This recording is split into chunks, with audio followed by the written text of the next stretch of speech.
Welcome to the Free Will Show. I'm one of your hosts, Taylor Sear. And I'm your other host, Matt Plummer. In this episode, we discuss an argument for the incompatibility of determinism and free will, known as the manipulation argument. And our guest is Derk Pereboom. As always, if you have any questions for us that you'd like us to address in our Q&A episode at the end of the season, please get in touch with us through our website, thefreewillshow.com, or via social media at The Free Will Show. Thanks for listening. Enjoy. Well, I'm happy to introduce our guest today, who is Derk Pereboom. Dirk is the Susan Lynn Sage Professor of Philosophy at Cornell University. He's written extensively on free will and moral responsibility, including several books. Most recently, an excellent book called Free Will, A Contemporary Introduction, co-authored with Michael McKenna and published in 2016 by Routledge. So thanks for being on the show with us, Dirk. Could you tell our audience a bit about yourself, maybe a little bit about your work and how you came to be interested in working on free will? So I was born in the Netherlands, and my father is a Calvinist minister. And in Calvinism, free will plays an important role, or perhaps the lack of free will plays an important role. And this impressed me as a kid. So when it comes to your eternal salvation, Calvinists say that whatever free choice you might make, or any human being might make, makes no difference as to one's salvation. That's kind of a striking thesis. And if you take this seriously as a kid, you get impressed with this idea of free will and its significance for human life. But not only that, Calvinists also tend to believe that everything that happens in accord with the divine plan, and that's often paired with theological determinism. And Calvinists believe that theological determinism may be true, and a lot of them believe that it is true, but they still believe that some people are worthy of damnation for the bad things they do. And that introduces a very important puzzle for free will, whether compatibilism about free will and determinism is true. So that's how I got introduced to thinking about the free will problem. And I didn't do my dissertation on free will when I was at UCLA, but when I took my first job at University of Vermont, I found that my students were especially interested in that issue. And so I started working on it in the mid-'80s. Cool. So in previous episodes, I think it might be helpful to review a little bit. In episode 5, we covered the consequence argument, and that attempts to show that causal determinism precludes the freedom to do otherwise. In episode 7, we discussed Frankfurt cases, and those are attempting to show that alternative possibilities are not necessary for the freedom required for moral responsibility. But even if the consequent argument fails or Frankfurt cases work, the arguments that we're going to talk about today threaten to undermine the compatibility of freedom and responsibility with determinism. Before we get into these arguments, is there anything we should cover maybe conceptually or terminology-wise that will help people understand the manipulation argument they're going to discuss? Well, a couple of things. You talked about the consequence argument. And so it was a presumption of the free will debate, say before 1970 or so, that if determinism rules out free will and moral responsibility, it does so because it rules out the availability of alternative possibilities to an agent. But as you discussed in a later episode, Frankfurt cases aim to show that this is a mistaken assumption and that for responsibility, you don't need alternative possibilities. But and I'm kind of a fan of Frankfurt cases. I have my own iron in the fire there. So, but I still think that determinism and moral responsibility, at least of a certain sort, and we'll talk about that in a minute, are incompatible. So I don't think that if determinism rules out moral responsibility, it rules it out because it rules out alternative possibilities. Rather, it rules it out directly. And that's what manipulation, it's that idea that manipulation arguments try to enliven. Hey, now I got to make a remark about moral responsibility. So I think moral responsibility is a very complex concept, and I want to highlight a kind of division in senses of moral responsibility. I think some of the senses of moral responsibility that we use in everyday life are forward-looking. So when a parent blames a child or a teacher blames a child, they typically blame in order to realize some good future goal, like the moral education of the child or student. Now, that's not the notion of moral responsibility that I want to challenge. I think that notion of moral responsibility is, in fact, compatible with causal determination. The kind that I don't think is compatible with causal determination involves the notion of desert or deserving blame and punishment for having done wrong. So it's a desert sort of moral responsibility. In fact, what I call a basic desert sort of moral responsibility that I want to target. And if an agent basically deserves to be blamed, that agent deserves to be blamed just because he or she has intentionally done wrong and not for any forward-looking sort of reason. So it's basic desert moral responsibility that I think is incompatible with causal determination. And so when I devise my manipulation argument, it's that incompatibility that I have in mind.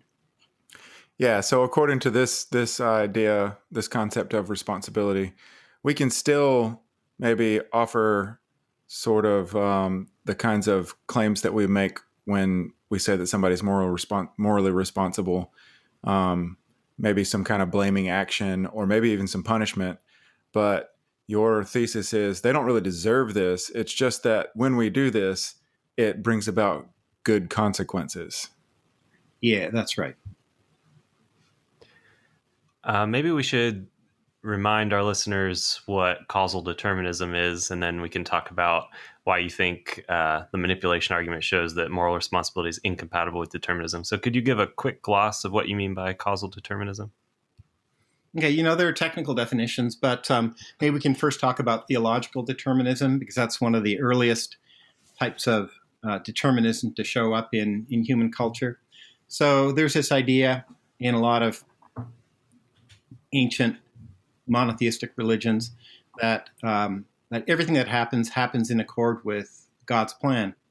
And some people who advance this view, for example, the ancient Stoics of a school that originated in the 3rd century BCE in Greece, they paired this with theological determinism, that everything that happens inevitably as a result of the will of God. Okay, so God wills things to happen, and everything that happens in accordance with the divine will and happens inevitably as a result of what God wills.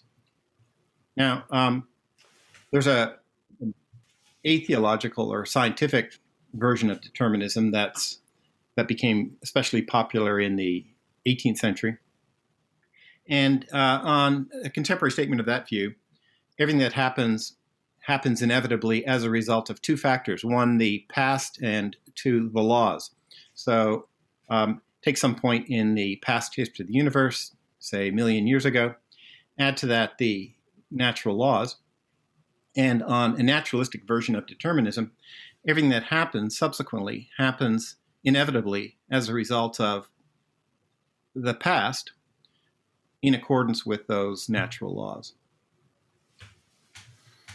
All right. I think now we could go ahead and talk about the two different versions of the manipulation argument that we want to talk about today. The first is the four-case argument, which you, Dirk, developed in some detail. So this, as the name suggests, has four cases. Maybe we'll go through one at a time. Could you tell us what happens in case one of the four-case manipulation argument? Okay. So the idea behind this manipulation argument, and maybe all manipulation arguments, is so this is an anti-compatibilist argument. Now, compatibilists think that determinism either is true or may be true. And let's take naturalistic determinism as our stalking horse here. So everything that happens as a result of the remote past in accordance with the natural laws. But yet, even though this is true, and as a result, all of human actions are rendered inevitable by the remote past in accordance with natural laws. Yet compatibilists believe that agents can be morally responsible in the basic desert sense for what they do. So if they intentionally act wrongly, they can deserve in the basic sense to be blamed and perhaps to be punished just because they've intentionally acted wrongly. Okay, so the incompatibilist thinks that the compatibilist is leaving something out of his or her thinking here.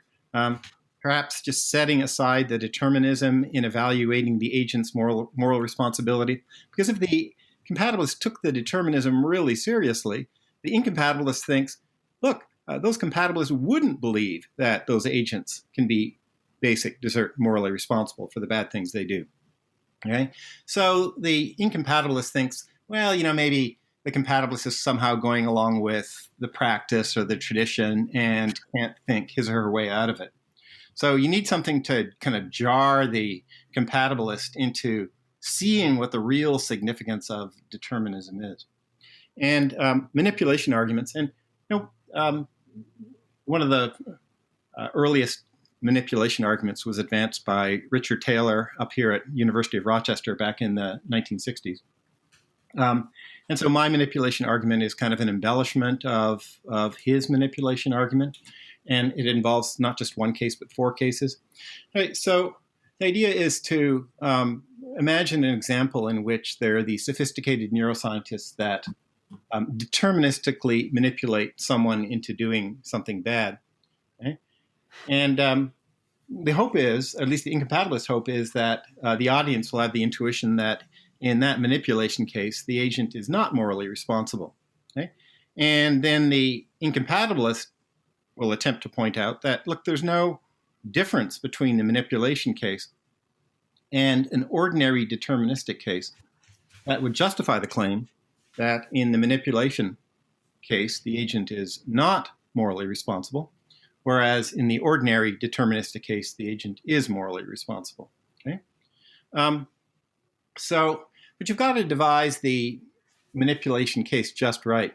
Look, there's lots of compatibilist conditions on moral responsibility that have to be respected, because you don't want the compatibilist to be able to say, hey, look, there's some compatibilist conditions on moral responsibility that aren't respected in the manipulation case. And what do those compatibilist conditions mean? David Hume says, look, like in ordinary life, if somebody's coerced into doing something, we excuse that person from moral responsibility. Or if a person, let's say, is irrational or mentally ill, not reasons responsive in the right sort of way, then we exempt that person from moral responsibility.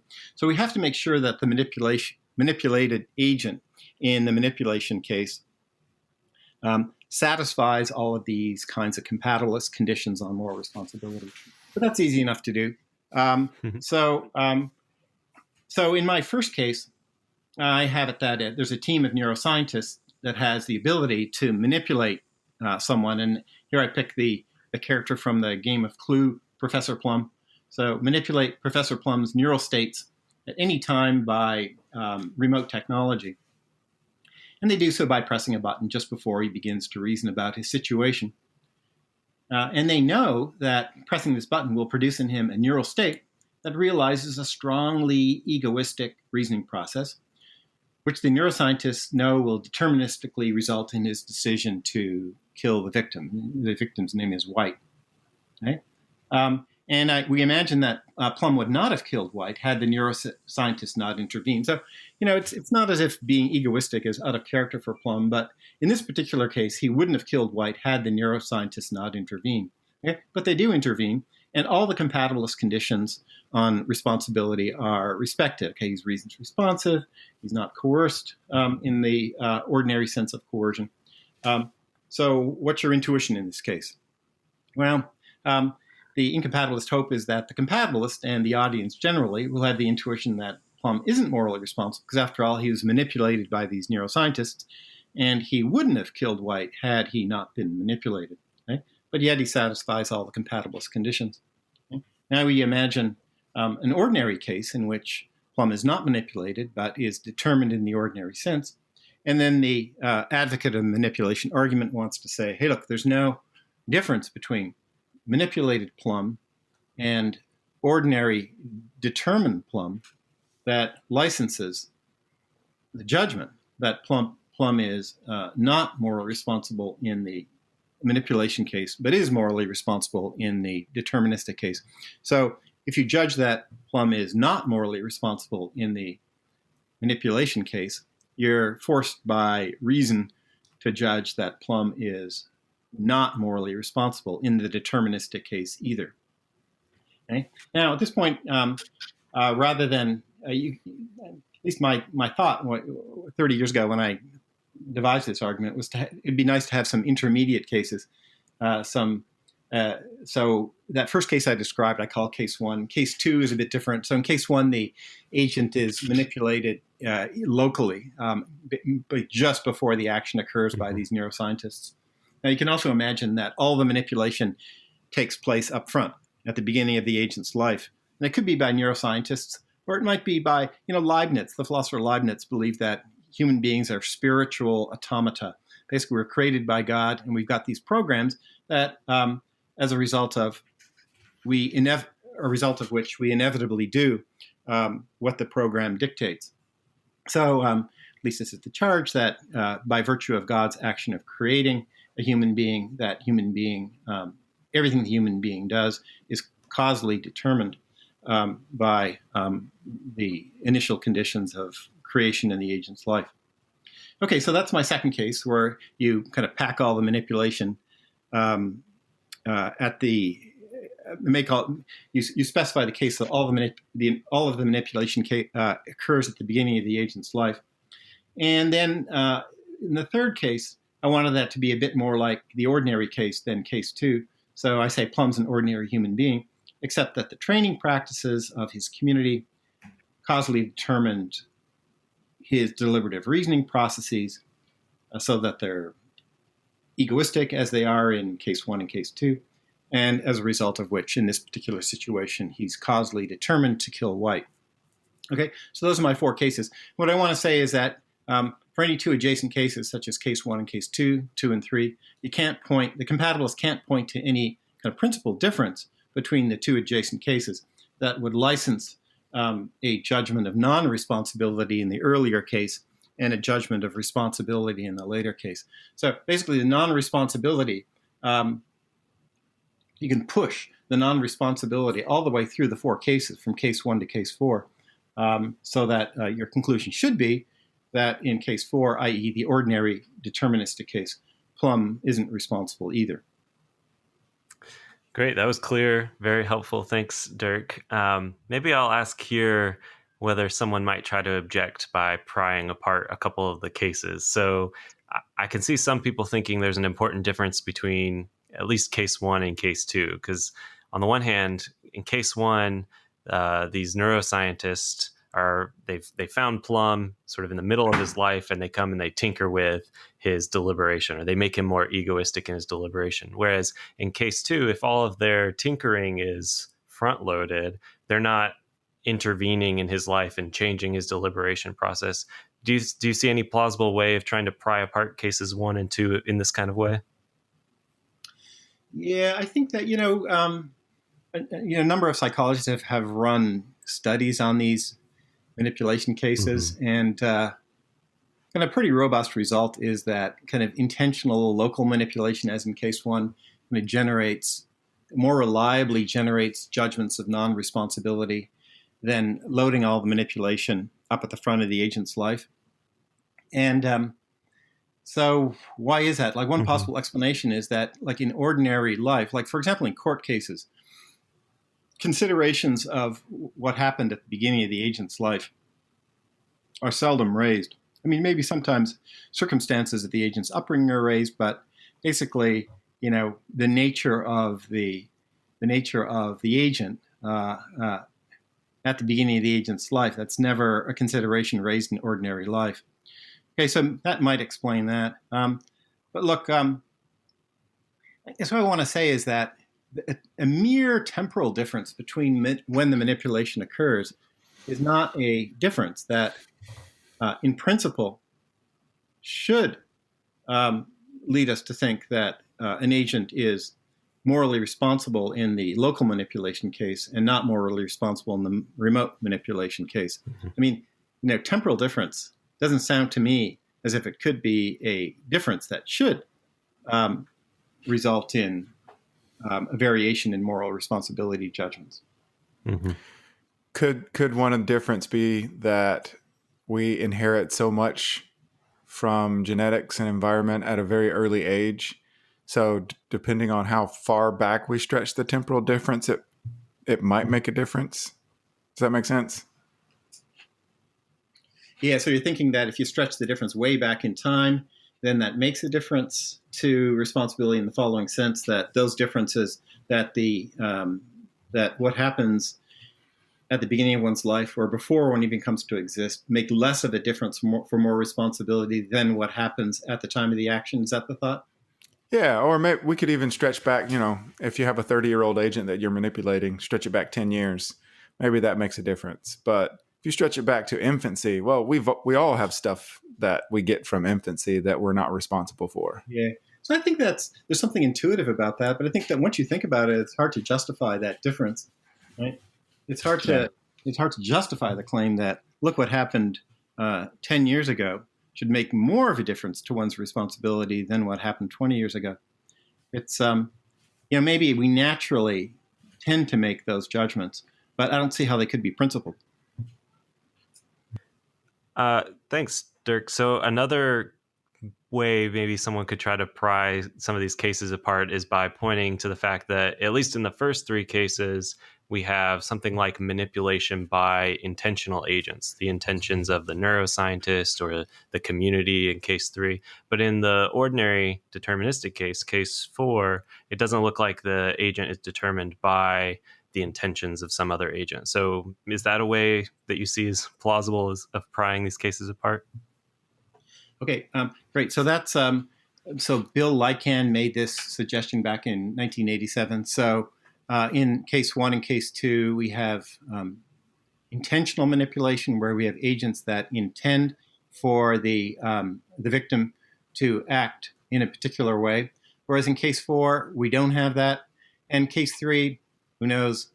Maybe you don't have it. Maybe the training practices of the community don't involve any intentions on the part of the trainers for the agent to perform any particular action. But anyway, so that would be a difference between cases 1 and 2 on the one hand and case 4 on the other.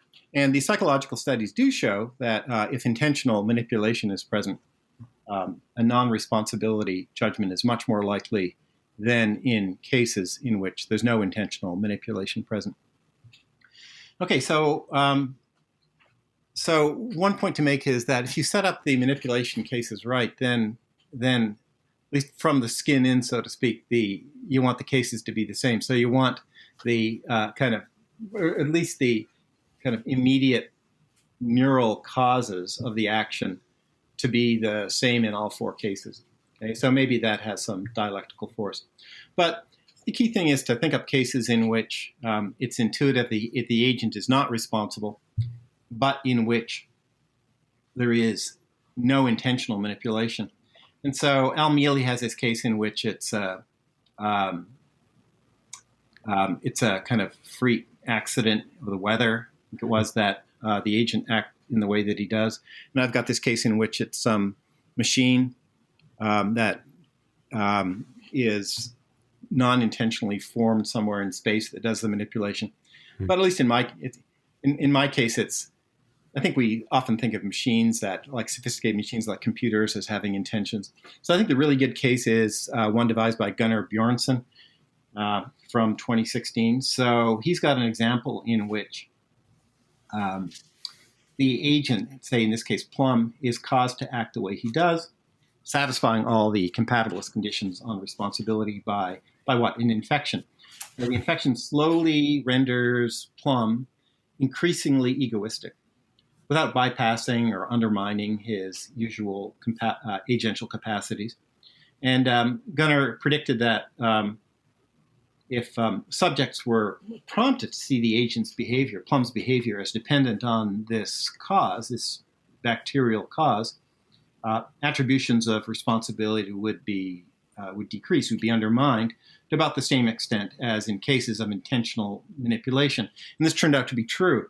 He did the study on 416 subjects, and he found that the incidence of non-responsibility judgments was about the same as it was in cases of intentional manipulation. So at least we have a case like that indicates that intentional manipulation isn't essential to the moral responsibility undermining effect of manipulation cases. Yeah, there's a real life case of this too. I can't remember the study off the top of my head, but there was a man who started to express pedophilia, and then they found out that he had a brain tumor, and they removed the tumor, and the pedophilia went away. So interesting. So we might have to face this sort of situation more often in the future, this kind of remote neural manipulation. So one thing Michael McKenna said about my cases is, look, this neural manipulation that takes place in case one is pure science fiction. So we have no intuitive sense of what's happening here. It's not part of ordinary life that people are manipulated in this way. But at my school at Cornell, there's a guy in physics, McEwen, and a neuroscientist, Jesse Goldberg, and they presented a paper in 2019 in which they advertised the fabrication and characterization of a wireless implantable device for the electrical stimulation of neural tissue. And in the particular test case, they implanted this thing in animals who had the following problem, that the neurons that fired in order to get the animal to stop eating when the animal was full didn't fire. So they implanted this device and were able to cause these animals' neurons to fire at the right time remotely. And look, this is just the beginning. You're going to be able to buy one of these devices soon to keep yourself from eating too much. New diet plan. That's Manipulation right. Diet plan. That's right. All right. Do we want to say anything else about the four-case argument, or are we ready to move on to the zygote argument? Let's see. So one thing I want to say about the four-case argument is, look, you asked about responses that involve prying cases apart. So a response that, say, says that in case one, the agent is not morally responsible, but in case two, the agent is. So Michael McKenna, and back in 2008, calls this a soft line reply, but he himself advocates so-called hard line reply, where you say that the agent is morally responsible in all four cases, right? And so that has a certain advantage to the compatibilist, because in all four cases, the agent satisfies all of the prominent, or all of the known, all the plausible compatibilist conditions. So if you're a compatibilist, you're going to want the agent to be morally responsible in all four cases. So why not say that? Look, agent's morally responsible in all four cases. And look, when I had this colleague back at Vermont when I was working on this back in the 80s, in the late 80s. And his name is George Scher, and George, he's got a very nice book called In Praise of Blame, on the stuff. Oh yeah, that's a great book.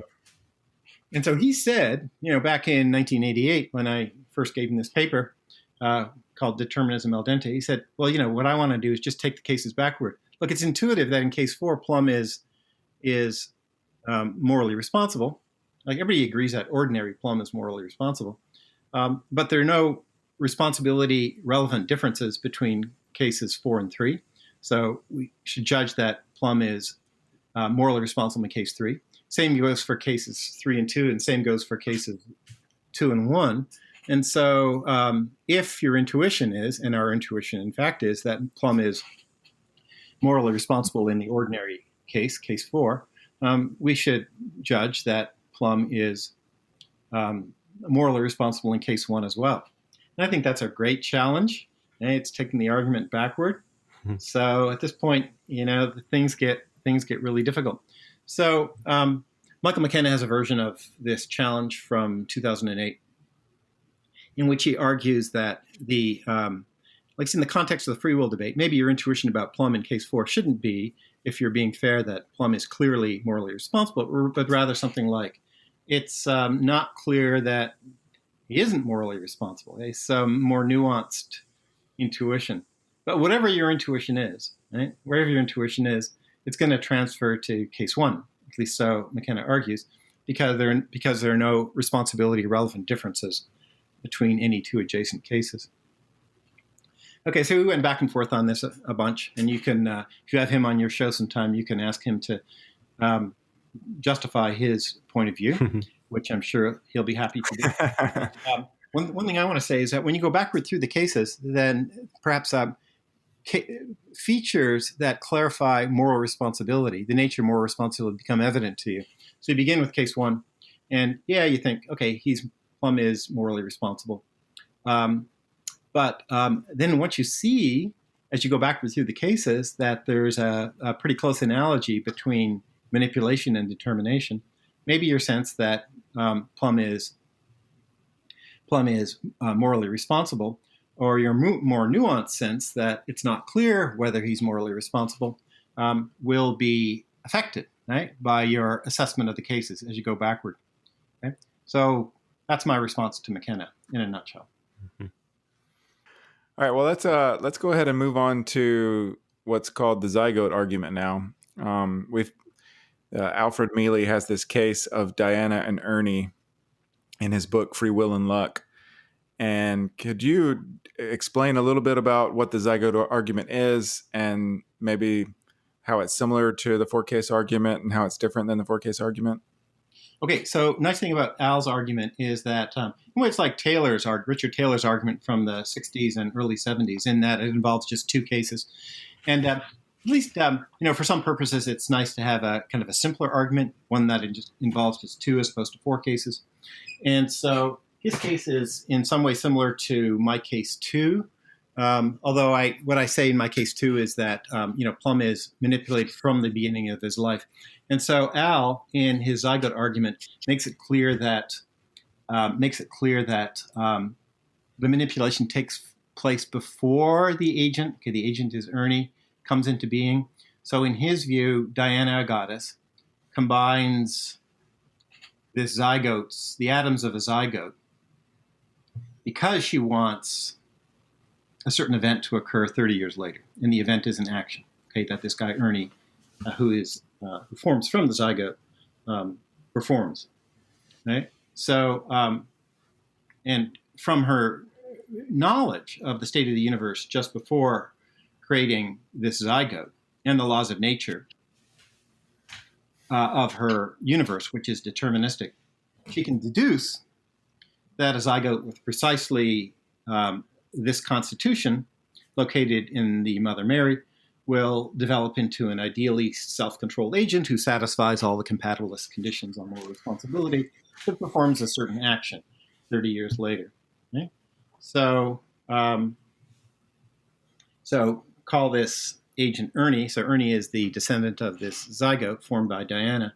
And then you compare Ernie with Bernie, and Bernie comes to be in the ordinary way, but is otherwise identical with Ernie. So he is as similar to Ernie as a being can be, who was formed ordinarily and not in the unusual way that Ernie was formed, and they perform the very same action. Okay? So it's our intuition that Bernie is morally responsible, perhaps, at least initially, but perhaps it's our intuition that Ernie is not morally responsible because of Ernie was formed, and somehow the compatibilist has to deal with this difference in intuition. And Mele himself is an agnostic about whether compatibilism or incompatibilism is true. But if you're an incompatibilist, you might want to say, look, it's intuitive that Ernie is not morally responsible, and that judgment should carry over to Bernie because there is no moral responsibility difference between Ernie and Bernie. Okay, so it's kind of like my case too. It's very precisely specified, and it's just a two-case argument, which, at least for some purposes, is a valuable simplifying feature. Nice. And the replies are roughly the same. There can be soft line and hard line replies. So in this case, hard line replies. Yeah. I got to say, though, that, look, I mean, here's one thing I want to say about the dialectic of manipulation arguments. I guess I think that philosophical arguments are not very often coercive, especially arguments from cases. So what we do in analytic philosophy is try to change the opponent's mind by providing them an example, like a manipulation case in the debate between incompatibilists and compatibilists. And the idea is to somehow change the opponent's mind by confronting the opponent with that case. Okay? Now, what's key in the manipulation argument is to get the opposition or the neutral party to have the intuition of non-responsibility in the manipulation case. Now, the way I see it, it's not as if there's an argument that the compatibilist or the neutral party should have an intuition of non-responsibility in the manipulation case. I mean, it's purely a fishing expedition. You as an incompatibilist hope that the compatibilist will have this intuition. Okay, now, if we're going fishing, what's the better way to start? With the Ernie case, or say my case 2 or my case 1. And so my sense is that the Zygote case, I mean, look, if it's successful in converting compatibilists, I'm happy with that result. If it's successful in convincing neutral parties, I'm also happy with that result. But at least for convinced compatibilists, I mean, Leibniz was a compatibilist, and back in the day, like when I think philosophy was more theocentric, as it was in the 17th and early 18th centuries when Leibniz did his philosophy. The standard sort of compatibilism was theological. And so, as I explained earlier, Leibniz's God is a lot like Mele's Diana, right? So Leibniz's God sets us all up as he put it, spiritual automata at the beginning of our lives. So everything we do is a kind of a function of the program of that initially induced program. Okay, but so this is the standard sort of compatibilism. But look, I mean, people didn't say, "Oh my goodness," everything that this agent does, or compatibilists didn't say, everything this agent does is determined by the initial program, so there's no way in which this agent is morally responsible. I mean, that was just the standard sort of compatibilism of the day. So I'm somewhat dubious as to whether compatibilists are going to have the non-responsibility intuition in the Diana case. I mean, some might, but I think it's much more likely that they'll have it in my case 1, which involves local manipulation, i.e. manipulation at the time of the action or just before the action occurs. I think that's much more threatening to one's ordinary intuitions of responsibility than the Leibniz case or the Zygote case is. I mean, to make it vivid, imagine a movie. Okay, you have a movie in which Plum, performs this dastardly action. He kills White for egoistic reasons, perhaps because he wants the inheritance that White would otherwise get. Okay, and you see everything that happens in the ordinary way. Okay? And at the very end of the movie, it's revealed that there are neuroscientists who are manipulating Plum's brain so that he would not have killed White had it not been for the remote control that the neuroscientists are exercising. I think a lot of people are going to have the intuition, even if they're initially compatibilists, that Plum isn't morally responsible in that situation. Whereas I don't know if that's the case for I don't. So like I said, I think that the case 2 or the Zygote case, they're good manipulation cases, but my sense is that they're going to bring fewer people on board than the case 1, the local manipulation cases. One response that has been recently defended by none other than Taylor Sear is that you could reformulate these kinds of manipulation cases with indeterministic manipulation. And so the worry for the defender of manipulation cases is that it's not the determination or the determinism that's doing the work of generating the intuition of non-responsibility, but it's the manipulation itself. How do you respond to this kind of argument or response? So I think that's a good response, and that's one conclusion you can draw from that. So the idea is, look, there are deterministic manipulation cases. Maybe they generate the issue of non-responsibility. There are indeterministic manipulation cases. They could, for example, involve a manipulator who kind of spins a roulette wheel, and the result of the spinning of the roulette wheel just is the neural realization of the decision that the agent makes. Okay? I think in both kinds of cases, or at least I would have non-responsibility intuitions. So you might say, well, so it's not determinism that it's not determinism that explains the non-responsible intuition. Rather, it's manipulation. So my take on that is that that determinism and indeterminism of a certain sort are both sufficient for non-responsibility. So that's an alternative read of these cases. So I think that in the deterministic case, the agent is not responsible because there are factors beyond the agents of control that render his or her action inevitable.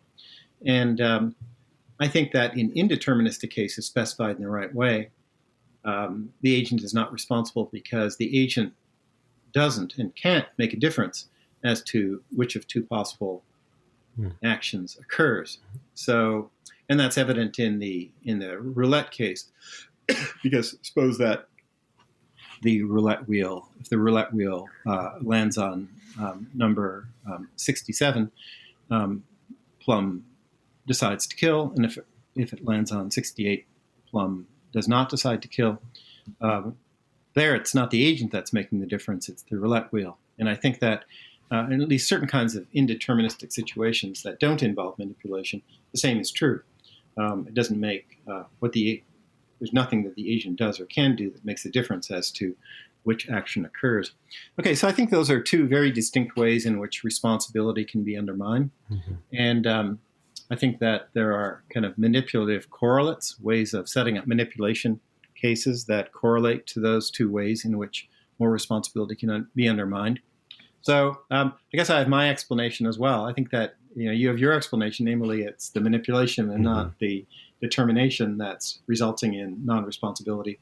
I say determination can result in non-responsibility for one reason, namely that the action the agent performs is rendered inevitable by factors beyond his control.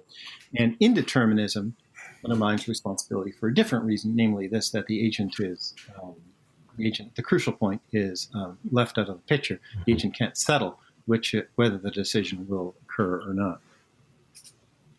Very interesting.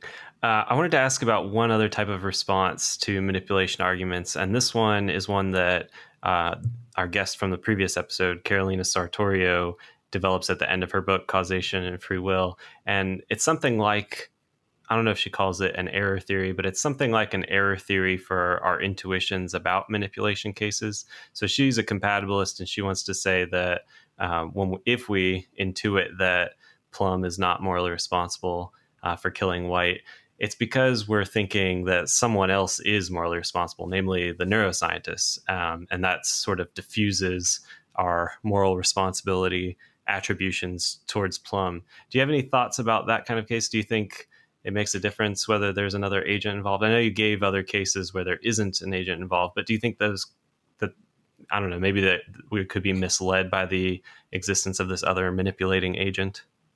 Right. So what Carolina Sartorio argues is this, that so in these manipulation cases, so we don't want to say that Plum is not responsible.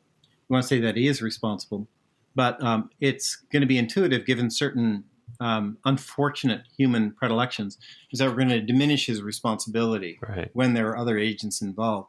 So we have this tendency to, when there's more than one agent involved in the production of an action, to kind of spread the moral responsibility around. Okay? So if a bad thing occurs and let's say blame of 10 units of blame are merited, and say there are 10 agents involved, then we have a tendency to attribute one unit of blame to each agent.